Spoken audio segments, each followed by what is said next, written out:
You think this is a dragonfly? That's right, it is a dragonfly. You think it was the ruler of the Carboniferous period. That's also true. But that's just the appetizer. A 2-meter-long centipede crawled across the ground. One bite could sever your lower leg. A 30-centimeter scorpion hid beneath rocks, its venomous stinger thicker than your finger. 15-centimeter cockroaches scurried everywhere, impossible to crush. What does that mean? Any random bug could send you straight to the ICU. But the craziest part was that the atmosphere contained 35% oxygen.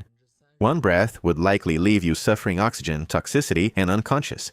Yet insects grew into giants because of it. They had no lungs. They breathed entirely through spiracles on the surface of their bodies. The higher the oxygen concentration, the more terrifying their size became. And there were no birds in the sky and no dinosaurs on the ground.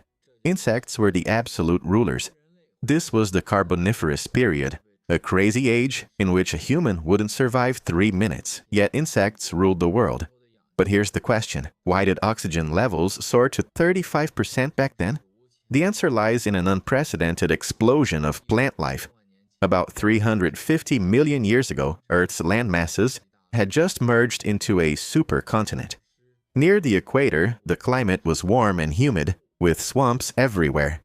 Lycopsides, horsetails, and ancient tree-like plants shot upward like crazy, easily reaching heights of 30 to 50 meters, far taller than most trees today.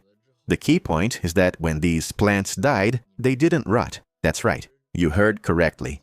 At the time, fungi capable of breaking down lignin had not yet evolved. When trees fell, they simply piled up layer upon layer in the swamps. Over tens of millions of years, carbon became locked underground and eventually turned into the coal we burn today. More than half of the world's coal originated during that era. Some coal seams are as much as 120 meters thick. What does that mean?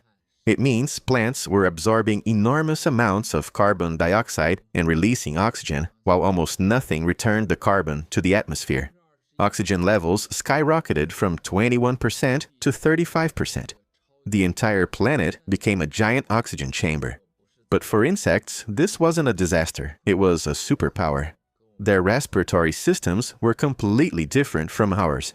They had no lungs. Instead, they absorbed oxygen directly through countless spiracles and tiny tracheae spread throughout their bodies.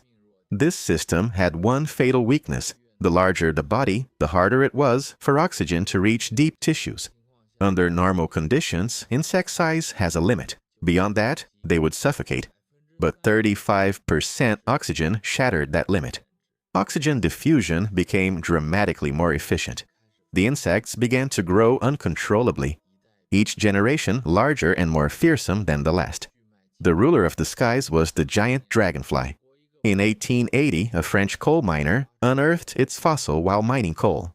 When scientists reconstructed it, everyone was stunned. Its wingspan measured 75 centimeters, comparable to the spread wings of a crow. Its head carried 2 compound eyes the size of basketballs.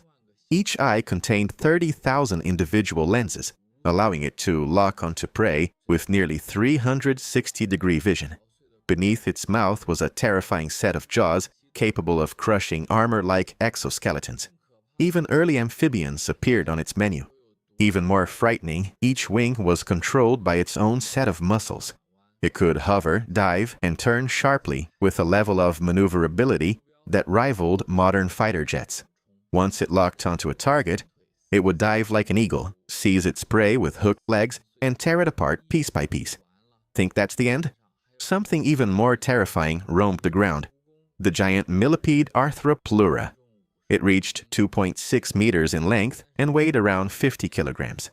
Its body consisted of 30 segments, each bearing 2 legs for a total of 60 legs. Imagine a many-legged creature longer than your own body slowly crawling through a bed of fallen leaves. That image could fuel nightmares for a lifetime. Many people assume it was a vicious predator. But fossil studies revealed something surprising. It was actually a herbivore. Its digestive tract was packed with plant debris, and it lacked any serious predatory equipment. But don't celebrate too soon. That massive armor wasn't for decoration. It existed to defend against even more terrifying creatures. For example, the giant scorpion. It reached 70 centimeters in length, with a stinger thicker than your finger. Unlike modern scorpions that hide in cracks and crevices, it openly wandered through forests. There was simply very little capable of threatening it. This age of giant insects lasted for tens of millions of years. Then, around 305 million years ago, a sudden catastrophe changed everything. Earth entered a brief but intense ice age. Temperatures plunged from about 20 degrees Celsius to 12 degrees Celsius. Antarctic ice sheets expanded rapidly. Sea levels fell by roughly 100 meters. The vast, swampy wetlands that once stretched across the planet turned into dry wastelands. Even worse, the Carboniferous forests essentially began setting themselves on fire. With oxygen levels at 35%, lightning-induced wildfires became extraordinarily destructive. A single lightning strike could transform an entire forest into an ocean of flames. Some fires burned for months. Scientists call this disaster the Carboniferous Rainforest collapse. Towering fern forests collapsed. The forest fragmented into isolated green islands. Oxygen levels began to plummet. For giant insects, it was nothing short of Judgment Day. Their bodies had become too large. In low-oxygen environments, they could no longer breathe efficiently. It was like suddenly throwing a person onto an 8,000-meter mountain peak, where every breath becomes a struggle. The dry climate made molting even more difficult. And so, a giant insect empire that had endured for tens of millions of years came crashing down. The 75-centimeter giant dragonfly became the tiny dragonfly you can swat beside a pond today. The 2.6-meter arthropods shrank into creatures you could crush beneath your foot. Their genes survived. Their glory did not. You might ask, didn't oxygen levels rise again later? Why didn't insects become giant once more? The answer is even harsher. The world had changed. Scientists studied more than 10,500 fossilized flying insects and found that during the first 170 million years of insect evolution, body size was closely tied to oxygen concentration. More oxygen meant bigger insects. Less oxygen meant smaller insects. But around 150 million years ago, during the late Jurassic, that pattern suddenly broke down because a new ruler appeared in the skies. Birds. Early birds, with body lengths around 50 centimeters, imposed unprecedented evolutionary pressure on insects.